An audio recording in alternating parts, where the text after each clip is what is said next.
A todas e a todos, muito boa tarde. Os meus agradecimentos, em primeiro lugar, a quem me convidou, ao Dr. Jorge Gaspar, Presidente do IFP, um homem que já percebi que é cá da terra. Em segundo lugar, ao Sr. Presidente da Comissão Política Conselhia, que também fez o favor de me agradecer nas suas palavras iniciais. Ao meu distinto colega, que fez esta brilhante exposição sem rede, portanto não precisou realmente do PowerPoint, domina a matéria. Eu não tenho que a dominar, porque eu venho aqui numa função diferente da sua, mas de qualquer forma agradeço, até porque aprendi bastante, e se calhar não lhe vou fazer pergunta nenhuma, mas vamos ver se sou levado a essa curiosidade ou não. Agradecer e cumprimentar os seus autarcas, as senhoras autarcas. Não estou aqui nessa qualidade, mas também sou Presidente de uma Assembleia Municipal, também num território de baixa densidade, no norte do Distrito de Leiria, chamada Figueiró dos Vinhos, e portanto muitas das vivências do dia-a-dia dos autarcas deste país também são sentidas e vivenciadas por mim próprio. Começaria por, naturalmente, referir a enorme honra que é ouvir o professor Marcelo Rebelo de Sousa dar um elogio daqueles, enfim, uma dimensão, e ainda bem que não estavam cá as televisões, acho eu, porque se estivesse eu até ficava muito mais incomodado. Há elogios que vão muito para além daquilo que nós merecemos, e nem isto é vaidade a menos, nem humildade a mais. É porque o facto de eu estar aqui num encontro do PSD, sendo eu militante socialista, é exatamente o espírito daquilo que eu vivo enquanto cidadão, de sentido cívico, de partilhar com os portugueses as dificuldades e as fragilidades do país.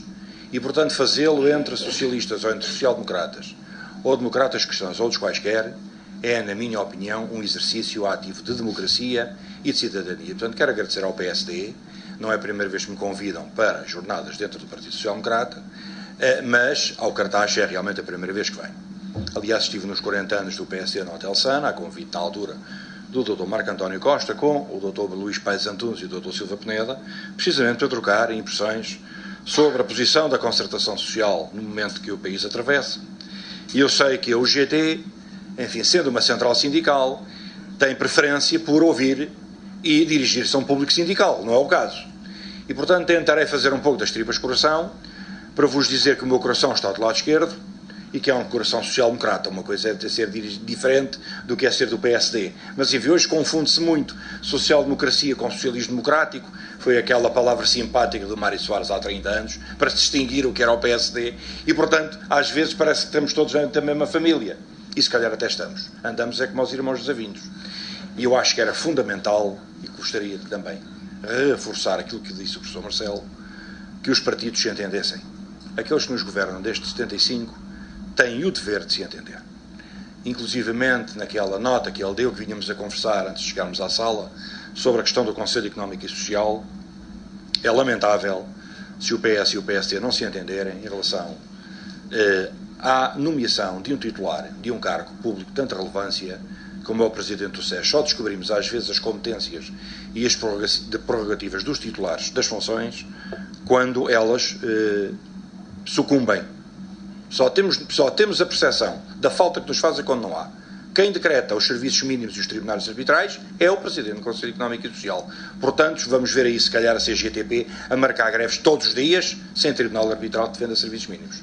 E, portanto, é bom que as pessoas percebam o que está aqui em causa. E já que os partidos estão tão desacreditados, era bom que dessem mais um limbo à democracia, no sentido de darem uma nota de que, havendo eleições legislativas, se calhar tão ríspidas, se calhar de uma forma tão resingona, que os portugueses mais uma vez não vão compreender o que é que em muitos casos de muitos responsáveis vai ser dito, que seria um bom ofício, um bom serviço ao país, darem esta nota de entendimento, que eu acho que devia ir por muito mais além. E também vos quero dizer que a UGT, já o disse publicamente, no final deste mês, princípio de maio, apresentará aos 3 partidos, em primeiro lugar, e também aos outros 2 que não gostam de nós, mas também não temos que gostar de todos, e não temos naturalmente o dom da ubiquidade, nem de termos naturalmente a capacidade de todos nos amarem. Estou a falar do Partido Comunista e do Bloco de Esquerda, que nos tratam até bastante mal, e nesse sentido apresentaremos ao PSD, ao PS e ao CDS um guião, na nossa opinião, que será um conjunto de contributos para algumas áreas que nós entendemos que poderão possibilitar estes partidos aferir da possibilidade de algumas matérias poderem verter ou ser vertidas num programa de governo, cada partido apresentar ao país. Se calhar algumas coisas são parecidas, até poderão estar de acordo em algumas delas. Mas ouvi há pouco também o professor Marcelo falar na agregação autárquica, associação autárquica. Dizia agora o senhor responsável do PO Alentejo que a função das autarquias não fica prejudicada em relação aos programas operacionais. Eu chamar-lhe outro nome. Eu chamar-lhe uma palavra simpática, que ficou muito corroída pela pejoratividade que teve quando foi discutida em Portugal, chama-se regionalização. Tenha ela a capacidade de corresponder às atuais 5 CCDRs. Tenha a capacidade de serem 10 ou 12 ou 6 ou 7 regiões. Acho que era importante promover um sentido de articulação dos municípios que evitasse o que está a acontecer no nosso país nas últimas décadas. Temos um país em que o Primeiro-Ministro, há pouco tempo, há cerca de um ano, falou que era necessário elegê-lo como pilar fundamental da defesa das políticas públicas do Estado. A questão da demografia e da natalidade em Portugal. Temos um país envelhecido. Como dizia o professor Marcelo, a construção num país antigo com 900 anos, de um conjunto de pequenas cidades do interior, litoralizou Portugal e retirou do interior do país centenas de milhares de cidadãos, sobretudo jovens, para virem para as grandes cidades. O que é que temos neste momento em Portugal? Uma litoralização do país em relação às populações. Como é que nós vamos promover uma reindustrialização ou aquilo que eu ouço muitas vezes os responsáveis políticos falar, fixação de jovens? Como é que se fixam jovens nas cidades do interior do país? Eu há pouco tempo fui visitar uma empresa a Porto Alegre e quando entrei na cidade, a caminho da Câmara Municipal, a maior parte das empresas estavam fechadas na rua principal.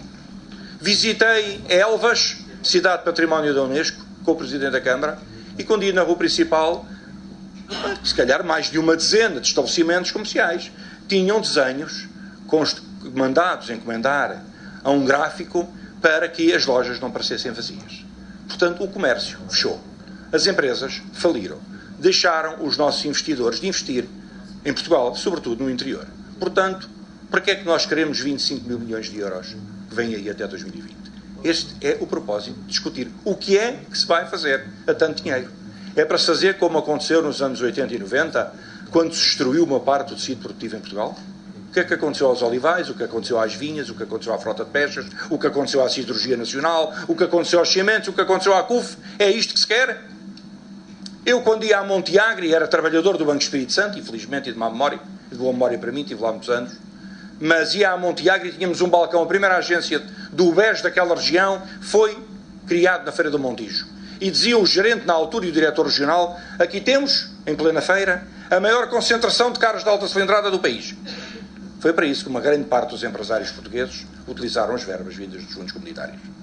Eu prezo em ouvir o senhor responsável do PO Alentejo vir afirmar que desta vez será diferente. Tem que haver uma fiscalização, uma monitorização da aplicação dos fundos para que não sejam desviados e tergiversados para outros fins que não sejam a promoção do investimento, a criação de riqueza, a criação de empresas e, acima de tudo, que este é que é o grande problema que Portugal tem, temos necessidade de combater o desemprego.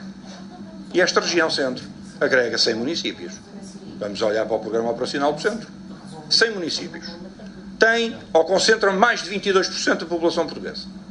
Tem uma população tremendamente envelhecida. Naturalmente, tem muitas fragilidades. Tem assimetrias regionais. Ora que eu saiba, estes POs têm uma grande vantagem, uma grande virtude. É combater as assimetrias regionais. É promover a coesão social. E só pode haver crescimento e emprego, por acaso foram duas palavras, tituladas no último congresso da UGT que me elegeu como secretário-geral em abril de 2013, crescimento e emprego. Mas que crescimento é que nós queremos? Crescimento inteligente, como diz em todos os programas dos POs, inovador, crescimento altamente tecnológico, desenvolvido. Queremos um crescimento sustentável. É importante que seja sustentável, mas que seja inclusivo. Não pode haver nenhuma política pública, com recurso ou não a verbas comunitárias, que não ponha em primeiro lugar as pessoas, que não ponha em primeiro lugar os trabalhadores, que não preserve a dignidade do trabalho, que não encontre a possibilidade de haver trabalho digno. E quando eu, enquanto secretário-geral da Central, visito a convite de municípios e de empresas, sim, porque o GT não é contra as empresas, por isso é que nos damos bem com os empresários. Até somos acusados pelos nossos adversários de andarmos de mão dada com o patronato. Só que o problema é que eles esqueceram que o patronato é que cria emprego. Não são eles.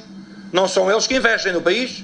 Não são eles que dão emprego aos trabalhadores. Não são eles que combatem o desemprego, não são eles que promovem políticas ativas de emprego, mais criticadas altamente junto do IFP, porque a outra central sempre foi contra a implementação das políticas ativas de emprego, porque sempre acusaram e acusam ainda hoje as políticas ativas de emprego de serem um fartar vilanagem a favor das empresas que, em vez de investir na criação de empregos, recebem dinheiro do Estado e o emprego é subsidiado. Mas nós preferimos emprego precário a desemprego. Este é que é o pragmatismo de que hoje Portugal precisa. E tanto precisa de um grande consenso na sociedade portuguesa, que se calhar vai ser vertido nas próximas eleições legislativas, onde os 3 partidos do arco da governabilidade, se calhar em conjunto, terão mais de 70%, mas mesmo que tenham 60% ou 65%, continuam a ser a grande maioria dos portugueses e continuam a ser um povo conservador que quer a estabilidade. E a UGT é um fator de estabilidade em Portugal. Não é preciso vir o Dr. Marcelo vir dizer, nós sabemos. Porque temos dentro da nossa central 2 pilares, ele falou nos 2 pilares, mas eu vou dizer quais são. É a tendência socialista e a tendência social-democrata. E se nós nos entendemos na vida sindical, dentro das empresas, em relação às políticas de emprego, em relação àquilo que queremos para o país, em relação àquilo que pensamos de Portugal, porque é que os partidos não se entendem? Porque se calhar andam um bocadinho mais à frente do seu umbigo. Uns e outros, eu aqui não estou a deixar ninguém de fora. Mas lamento que às vezes não se afirme mais o diálogo, que essa é a grande virtude que somos acusados no bom sentido. O diálogo, o esforço de concertação, para realmente promover uma estratégia nacional que venha ao encontro daquilo que são os desígnios, que aqui o senhor doutor também apresentou, os desígnios dos programas operacionais. Promover em 4 anos até 2020, porque estamos em 2015 e o tempo passa depressa. O meu mandato termina em 2017, é já ali à curva. E agora sou candidato a presidente da mesa da Assembleia Geral do meu sindicato, dos bancários do centro, que o meu mandato terminará em 2019, portanto, logo a seguir, terminam os POs. E o que é que vamos fazer a estas verbas? Temos que investir em Portugal. Temos que promover, naturalmente, as empresas e dizer às empresas que têm que apresentar projetos, têm que se candidatar, têm que criar emprego. Emprego com direitos. E quando o desafio é a competitividade, eu quero aqui relembrar a alguém que posso não estar sempre de acordo com ele. Mas nesse aspecto estou. O professor Cavaco Silva, Presidente da República, quando diz que não é pelos baixos salários que se estimula a competitividade. Eu fui há dias ao Fundão, aliás, na próxima semana, levarei o Sr. Secretário de Estado do Emprego, até ao meio daqui da região, de Torres Novas, ontem falei com ele, e que me confirmou que se calhar o Dr. Jorge Gaspar também vai, e vamos visitar às 9 da manhã, no Fundão, uma empresa que tem 450 trabalhadores, que se dedica 100% à exportação, não produz nada para o mercado interno, para as maiores marcas da moda a nível mundial. Seja a Burberry, Hugo Boss, Alexander McQueen e outras aí mais conhecidas, também não tenho que as conhecer todas, nem sou homem da moda. Até sou um bocadinho demodé, mas pelo menos estas fixei. E a verdade é que são 2 irmãos que se especializaram em competitividade internacional e internacionalização da economia, ajudaram o pai numa empresa semifalida e que chegou a ter 500 trabalhadores e depois teve que baixar para 100, e quando eles vieram do estrangeiro, que são 2 gêmeos, e investiram de tal forma em armas tecnológicas, inclusivamente diminuindo os custos de contexto da empresa, ao nível, por exemplo, do consumo de energia, para terem hoje 450 postos de trabalho e criando mais 50 até ao final do ano. Então isto é o quê? Porquê é que nós vamos visitar estas empresas? Porque nós, aí o Sr. Presidente da República copiou o GT, desculpem lá, mas veio dizer há poucos dias no telejornal, nós temos que visitar as empresas que são casos de boas práticas e que têm que ser estimuladas perante todos os empresários portugueses. E nós é o que temos andado a fazer, a dar exemplos de boas práticas. E quando vamos às empresas, temos lá as televisões, o que é que nós temos que dizer? Aqui está um exemplo de boa prática, de trabalho digno, de trabalho com direitos, que pagam a 450 trabalhadores acima do salário mínimo nacional. E quando ouço, perdoem-me a imodéstia de dizer que eu acho que a questão do salário mínimo nacional foi uma conquista tremenda da UGT, também com o acordo de uma parte dos empresários portugueses e com o acordo do governo português, e aí tiro o chapéu ao Primeiro-Ministro, quando decidiu contrariar o antigo Secretário de Estado do Emprego e da Formação Profissional, Pedro Martins, que ainda há dias cometeu mais uma vez um disparate em que ele sempre incorreu, quando era Secretário de Estado, por isso é que se foi embora. É que vinha dizer que a questão do salário mínimo nacional iria provocar ainda mais desemprego, que iria afundar mais a economia e iria evitar que novos empregos fossem criados nas empresas portuguesas. Não é verdade. E, portanto, não é pelos baixos salários que nós temos que estimular a competitividade. É que Portugal realmente está no mundo, mas tem que combater mercados que são os dominados por Taiwan, pela China, pela Mongólia, mas que direitos é que existem laborais nesses países? Aliás, são democracias, só são democracias para o PCP. O PCP nunca disse que a Coreia do Norte não era uma democracia. Uma vez, ainda me lembro do Bernardino Soares na Assembleia dizer, quando era líder parlamentar, o quê? A Coreia do Norte é uma democracia. Salve seja, na casa dele, na minha não é. Portanto, naquilo que eu também aprendi com o professor Marcelo, também não é. E, portanto, devo dizer-vos que aí não há, o trabalho é sem direitos. Eu estive há poucos dias num país lusófono, onde esteve também o Dr. Jorge Gaspar, que num esforço tremendo de concertação e de cooperação, nós queremos apostar também no redimensionamento da criação de emprego nesse país lusófono, levando as nossas boas experiências para lá, e aqueles trabalhadores ganham $10 por mês.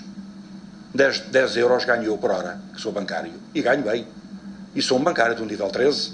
Há milhares de bancários neste país até ganham mais do que eu. Eu nem sequer estou no local de trabalho, e portanto não tenho qualquer, como se costuma dizer, não tenho qualquer alcavala, só tenho o salário base do meu mandato. Todos os outros colegas têm complementos de pensões, têm horas extraordinárias, têm isenções, eu não tenho. E portanto considero-me bem pago. E quando alguns vêm dizer, nós já não somos aumentados desde 2010, isso até vão perguntar aos outros milhões de portugueses, nomeadamente aos 700 mil desempregados, o que é que acham que vocês estão a reclamar? Têm razão, pois têm, mas temos que olhar para o contexto do país e perceber que se calhar há passos que não podemos dar. E houve um passo que até recuou, que eu esta semana estive a almoçar com um banqueiro do maior banco privado português, em que os nossos sindicatos da UGT fizeram pela primeira vez um acordo pecaminoso aos olhos de alguns, mas que promoveu o evitar de um despedimento coletivo de 1.800 trabalhadores a favor da salvaguarda da empregabilidade naquele grande banco. E o banco hoje é o primeiro. Passou de um ano de dificuldades para um ano em que é o primeiro banco privado em Portugal. E isso é o papel de uma central sindical que vê mais além do que os outros, porque mais do que o nosso umbigo, mais do que as nossas ideologias, está o bem-estar dos portugueses. E, portanto, também o crescimento tem que ser inclusivo. Não deixar ninguém para trás.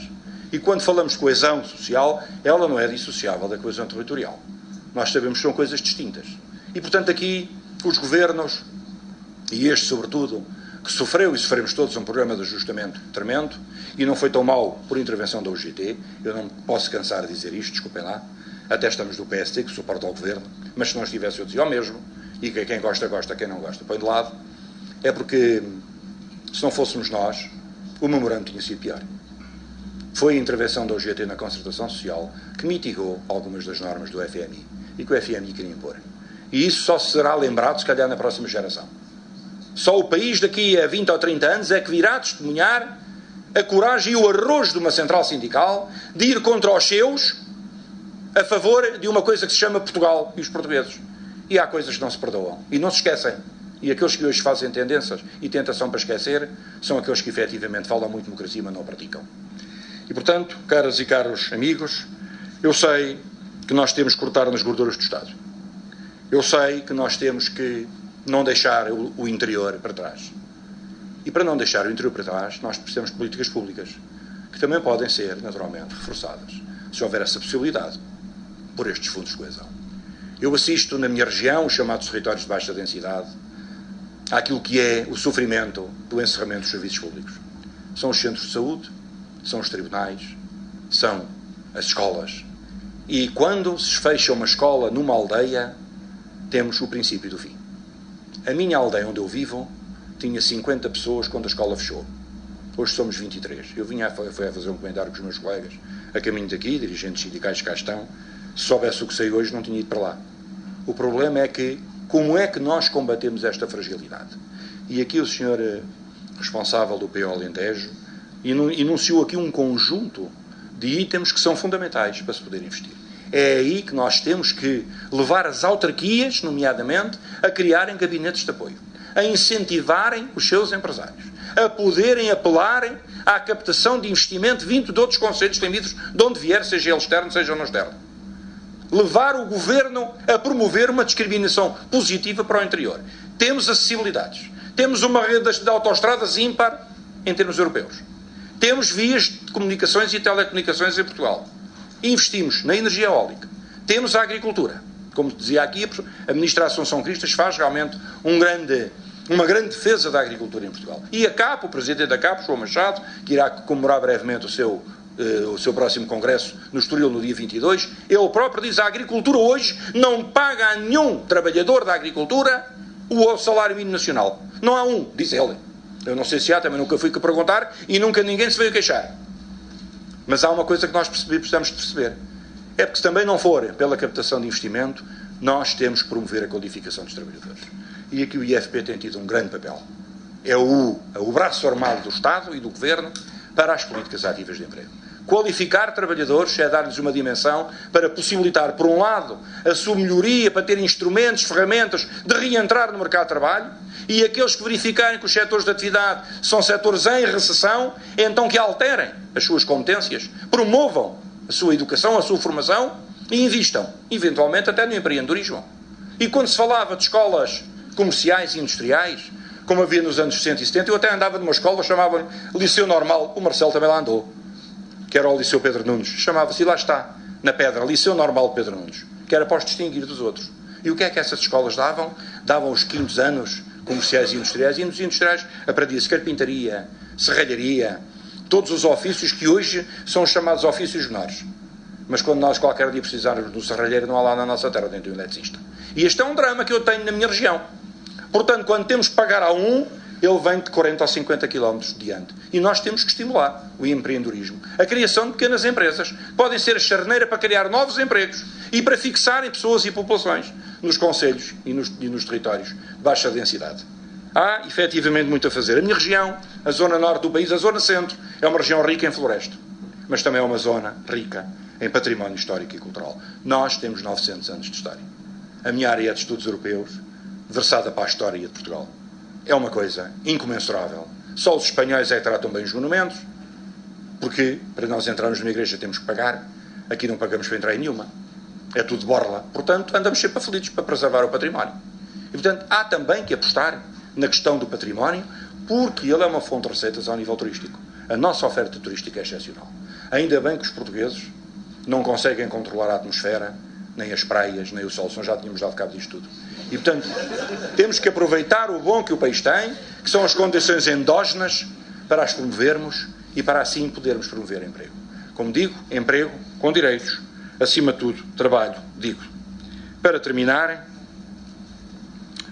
dizer-vos que a UGT é o que é, o seu secretário-geral é o que é, com o espicho ou não do professor Marcelo, sou o que sou uma pessoa apaixonada por aquilo que faço, cansa-me muito, tanto venho ao cartaz como vou para Aveiro, para a Vida Real, ou para o Mugador, ou para o Povo de Lanhoso, tenho que ir andar em todas.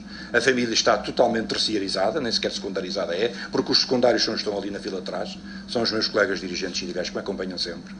Mas estamos sempre disponíveis para, em sede de concertação social, assumirmos bem a nomenclatura do que é ser um parceiro social. Um parceiro social não é alguém que está contra o governo. O parceiro social não é alguém que está contra os empresários. O parceiro social, na sua verdadeira dimensão, é aquele que promove o diálogo, é aquele que está sempre disponível para negociar. E negociar implica perceber que há 3 lados da mesa. E onde uns cedem, os outros também têm que ceder. E há aqueles que nunca querem perder, porque nunca assinam acordos, nunca estão disponíveis para o compromisso, e, portanto, quando há alguma coisa que se acorda, eles dizem sempre, são os traidores. Portanto, se isto é traição a servir Portugal, então continuaremos a ser traidores. Muito obrigado.